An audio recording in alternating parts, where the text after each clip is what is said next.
కేసీఆర్ కు ఓ పేజ్ ఉందని మాజీ మంత్రి హరీష్ రావు అన్నారు. ఆనాడు కేసీఆర్ దీక్ష చేయకపోయి ఉంటే తెలంగాణ వచ్చేది ఉండేది కాదని, దీక్షా దివస్ తెలంగాణ ఉద్యమాన్ని మలుపు తిప్పిన రోజు అని చెప్పారు. ఉద్యమ సమయంలో తనపై 370 కేసులు పెట్టారని తెలిపారు. అసలు ఉద్యమ సమయంలో సీఎం రేవంత్ రెడ్డి ఎక్కడున్నారని విమర్శించారు హరీష్ రావు.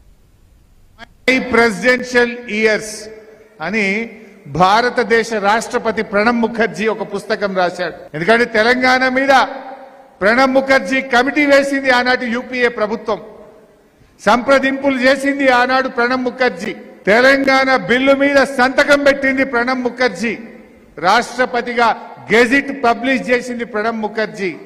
ఆ ప్రణబ్ ముఖర్జీయే ద ప్రెసిడెన్షియల్ ఇయర్స్ అనే తాను రాసిన పుస్తకంలో కేసీఆర్ గురించి ఒక పేజీ రాసిండు.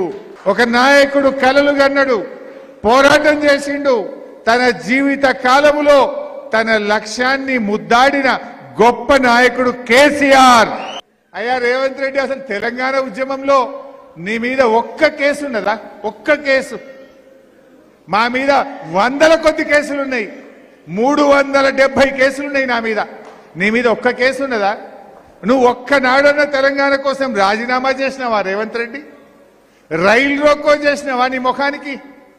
నువ్వు కూడా ఇవాళ తెలంగాణ ఏదో అడ్డిమారి గుడ్డి దెబ్బల ముఖ్యమంత్రి అయినావు. నువ్వు కూడా మాట్లాడతావు తెలంగాణ గురించి. ఆనాడు తెలంగాణ ఉద్యమకారుల మీద ఇదే కరీంనగర్కు పోతూ తుపాకీ పట్టుకొని బయలుదేరిన రైఫిల్ రెడ్డివి నువ్వు. తెలంగాణ ఉద్యమ చరిత్ర రాస్తే కేసీఆర్ త్యాగాల గురించి రాస్తారు, రేవంత్ రెడ్డి ద్రోహం గురించి రాయాల్సి వస్తుంది. తెలంగాణ ముఖ్యమంత్రి నా ఉద్యమాన్ని, నా ప్రజలను, నా ఉద్యమకారులను ఎట్లా అవమానిస్తావని మాట్లాడే బాధ్యత ఈ ఉత్తుత్త మంత్రికి, ఈ ముఖ్యమంత్రికి లేదా? అంటే ఇలా ముళ్ళు గుచ్చినట్టు లేదు వీళ్ళకు, చీమునట్టు లేదు వీళ్ళకు.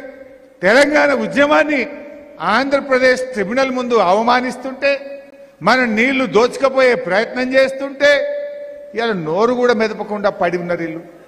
కేసీఆర్ తెలంగాణ తెచ్చిండు, నీళ్ల కోసం ట్రిబ్యునల్ తెస్తే గా హక్కు తెచ్చుకునే తెలివి లేదు.